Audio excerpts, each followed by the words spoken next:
Welcome to part 2 of NeoBlisseyX vs. Presents' look at the events of the original 1989 to 1996 version of American Gladiators, as well as the UK exclusive events and variations seen in the two international tournaments.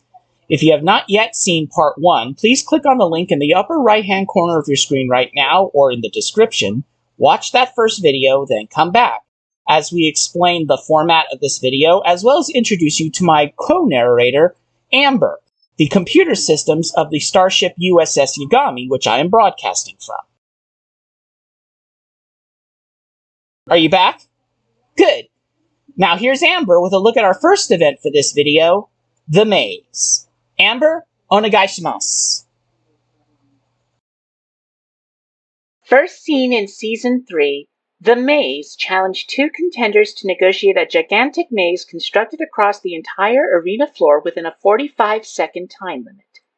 The maze would only have two correct solutions, with the removable panels that make up the maze making it possible for the solutions to be different every time. Gladiators are stationed at random points throughout the maze and cannot stray from their assigned sector. 10 points are awarded to the first contender to emerge from the maze, with 5 points awarded for second place. Both of a contender's feet must be on the arena floor within the time limit for points to count. The maze was decommissioned following Season 5 in 1993. Played in the second International Gladiators tournament, Pendulum was first seen in Series 4, Heat 2 of the original UK series. Here, a contender and a gladiator are placed on a swinging ball, the titular pendulum, situated 12 meters or 40 feet above the arena floor, with safety netting in place to catch falling players. The contender has 60 seconds to evade the gladiator, while the gladiator's mission is to remove a flag which is secured by Velcro to the contender's safety harness. If one player falls from the pendulum, the other player is automatically declared the winner.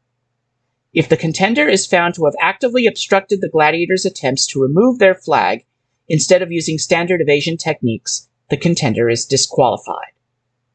If the contender stays on the pendulum for at least 40 seconds, they are given 5 points. If they survive the entire 60 seconds, or if the gladiator falls from the pendulum, they are awarded a full 10 points. Pendulum was decommissioned following its appearance in the grand final of Series 7 of the original UK series in 1998. Played in both International Gladiators tournaments, Pole Axe was first seen in Series 3, Heat 8 of the original United Kingdom Gladiators series. Here, a contender and a gladiator race up 11-meter-high or 36-foot poles to push a button at the top of their pole. The first person to do this retracts the climbing pegs of the opponent's pole, thus sending the opponent to the crash mats below. If the contender is the first to do this, they are awarded 10 points. Pole Axe was decommissioned following its appearance in the first semi-final of Series 7 of the original United Kingdom series in 1998. Powerball is essentially the flagship event for the entire Gladiators programming format. In this event, two contenders have a 45-second time limit to score as many goals as possible by placing a ball of their assigned color within one of 5 scoring cylinders, while the 3 gladiators must try to stop them. In the Season 1A configuration, the playing field is arranged in a semicircle, with the bins of scoring markers arranged in the inner perimeter and the 5 scoring cylinders arranged at the outer perimeter. The Season 1A scoring format is 15 points per basket scored. For Season 1B onward, the playing field is expanded to have a bin of scoring markers at either end of the playing field, while the scoring cylinders are now arranged in an X pattern. Now, a gladiator can be disqualified and removed from the game for rough contact, with all tackling being banned. The tackling ban was later rescinded, but gladiators can still be removed from the game for tackling from the head of a contender. Contenders must also go to alternating marker bins for each attempt. If they go to the same bin twice in succession, any goals made on the second run would be disallowed. The scoring format for Season 1B was 1 point for goals scored in the outer cylinders and 2 points for goals scored in the inner one. For Season 2 onward, the format was changed to 1 to 3 points for outer goals and 2 to 5 points for inner goals depending on the season and round of play. For play in the 2 International Gladiators tournaments, Powerball was played under British rules. The time limit was expanded from 45 seconds to a full 60 seconds, while certain Gladiator rule violations would result in either removal from the game in progress or disqualification from the next game to which they would have been assigned. First seen in Series 3, Heat 7 of the original United Kingdom Gladiators series, and played in the first International Gladiators tournament, Pursuit had 2 contenders trying to negotiate an obstacle course while being chased by 2 gladiators. The contenders would each be given a 3-second head start. If the gladiator assigned to a contender catches up to and tags the contender is eliminated from the race. However, if any competitor fails to complete the course properly, such as by taking shortcuts, that competitor is disqualified. If this happens to a gladiator, the contender that gladiator is assigned to is awarded 5 points. The scoring format is 10 points to the first surviving contender to complete the course. If both contenders survive, the second to complete the course earns 5 points. No information is available to my systems as of this recording as to when this event was decommissioned.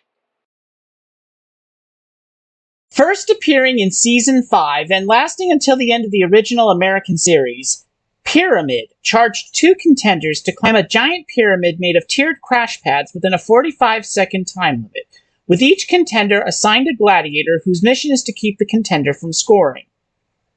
10 points is awarded to the first contender to trigger an actuator, originally a ring bell, at the top of the pyramid within the time limit, with 5 points awarded for second place. First seen in Season 3, Skytrack pits 2 contenders against a single gladiator in an upside-down, to the viewer, race along a Velcro-covered track suspended from the arena ceiling. All 3 competitors wear Velcro-covered gloves and shoes for easy maneuvering. At the end of the track, the 3 competitors must engage an actuator, then turn around and race back the way they came. In the event the gladiator is the first to complete the race, the first contender to complete the course will earn 5 points for second place. In the event of one contender finishing the race before the gladiator, that person will earn 10 points for first place, with the remaining contender receiving no points. In the event that both contenders complete the race before the gladiator, the first contender to complete the race will receive 10 points for first place, while the other will receive 5 points for second place. For the 2 International Gladiators tournaments, the event, under the name Skytrack spelled all one word and without the C, is played under a different format. On a figure-8-shaped course, 2 contenders race against 2 gladiators. Trailing each contender is an actuator attached to a backpack in the contender's safety harness. If the gladiator catches up to their assigned contender and presses this actuator, a pyrotechnic effect explodes from the backpack of that contender, marking their elimination from the race.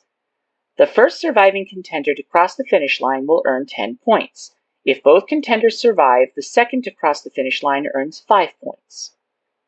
Skytrack was decommissioned following Season 6 of the original American series in 1995, while the British version was decommissioned following its appearance in the 7th heat of Series 7 of the original United Kingdom Gladiators series in 1998. First seen in Season 6 in 1995 and lasting to the end of the series, Snapback connects 2 contenders and 2 gladiators to bungee cords, with each contender assigned a gladiator whose mission is to stop them from scoring. The contender's mission? To retrieve red and blue scoring markers suspended from the ceiling of the arena and place them in their respective scoring bins within a 45-second time limit. Red markers were worth 2 points, later reduced to 1 point, while blue markers, owing to their being suspended higher and further away from the red ones, being worth 3 points, later reduced to 2 points. In Season 4, the producers of American Gladiators instituted a 7th point scoring event before the Eliminator in a segment entitled Crunch Time. One of the events played in the Crunch Time slot was a short-lived US-exclusive version of Powerball known as Super Powerball. In Super Powerball, 3 scoring cylinders are arranged at the center of the Powerball playfield in a straight line. Here, two contenders take on two gladiators, with 3 points awarded for goals in the two outer cylinders and 5 points awarded for goals in the inner cylinder. If a gladiator commits an infraction, the offended contender is awarded points equivalent to the value of the cylinder the contender was going for at the time of the infraction. All other rules and the 45-second time limit from regular Powerball remain in place for Super Powerball, which was decommissioned after its lone season of play. First seen in the first heat of Series 2 of the original UK series in 1993 and played in both International Gladiators tournaments, Suspension Bridge is yet another variation on the rules of Duel, or the British version of Joust. Here, a gladiator and a contender fight with hammerheads on the suspension bridge also used in the event Hit and Run. Here, the contender's mission is to either knock the gladiator off the bridge or to cross the bridge to the gladiator's starting platform. Doing either of these things earns the contender 10 points. Surviving on the bridge for the full 60-second time limit, reduced to 30 seconds in UK Original Series 4, will earn the contender a 5-point time limit draw. Suspension Bridge was used until the end of the original UK series in 2000.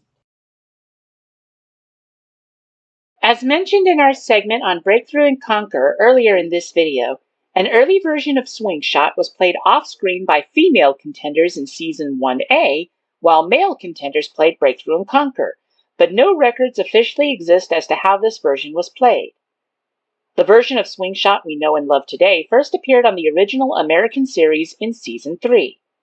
Here, 2 contenders and 3, later reduced to 2 gladiators, are attached to bungee cords. The contenders are given 45, later increased to 60 seconds, to jump off their platform, spring from the arena floor, and up towards a Velcro-covered central pedestal to retrieve colored scoring markers and deposit them in the scoring bins on their platforms. Yellow balls are worth 1 point since they are the easiest to retrieve. Blue balls are worth 2 to 3 points based on the season and round of play. And red balls, the hardest to retrieve since they are on top of the pedestal, are worth 3 to 5 points, again depending on the season and round of play.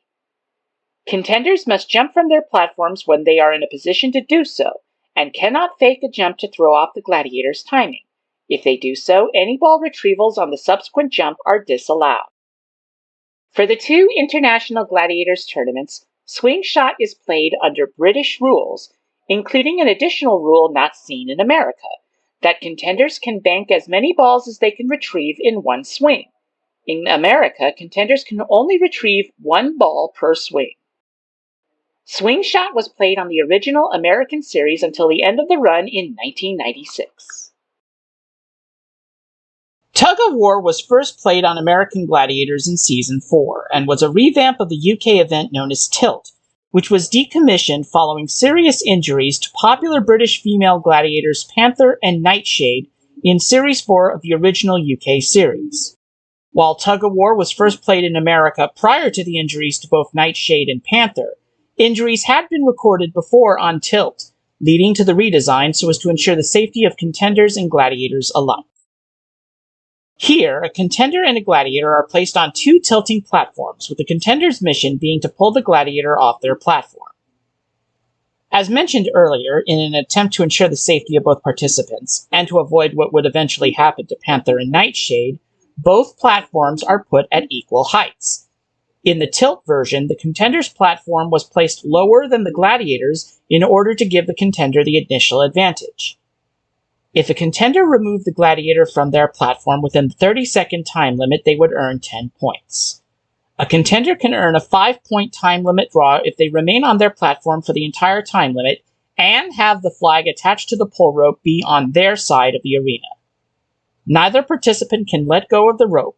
Doing so results in disqualification. Tug of War would be played until the end of the original American series in 1996. First played in Season 1B of the original American series and played until the end of its run, The Wall challenges contenders to climb a 32-foot high or 9.8 meter simulated rock face while being chased by a pair of gladiators, with each gladiator being assigned to a specific contender.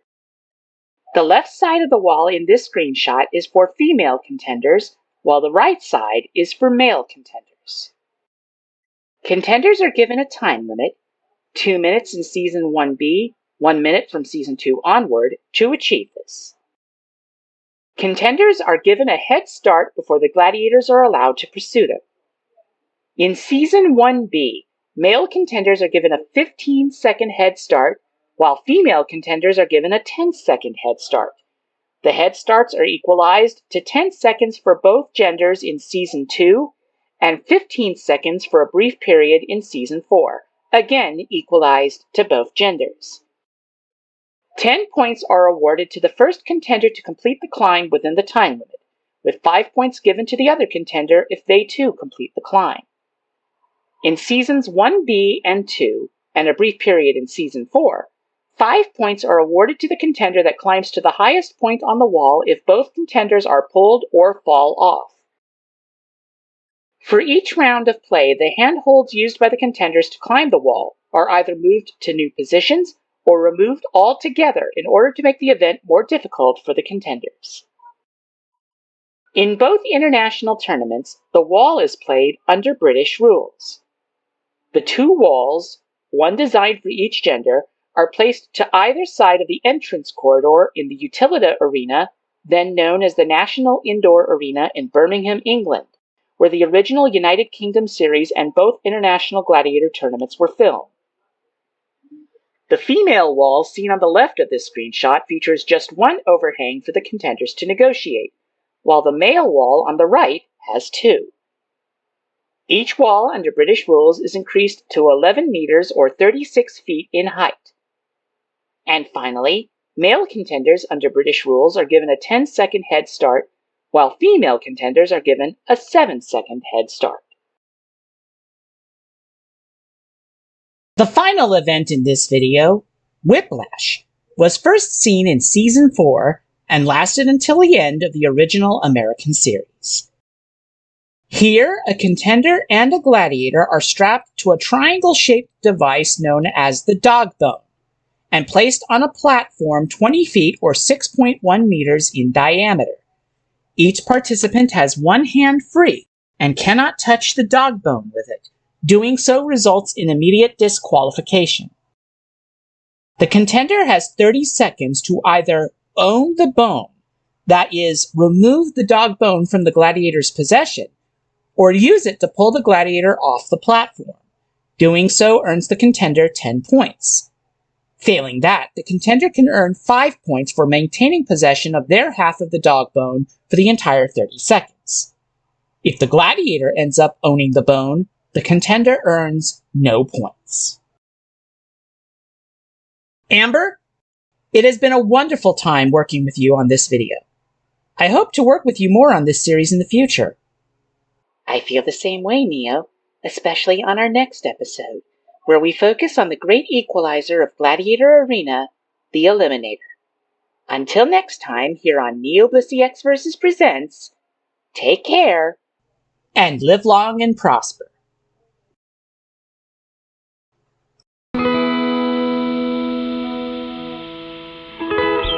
On the clock, second hand, I make the whole ride.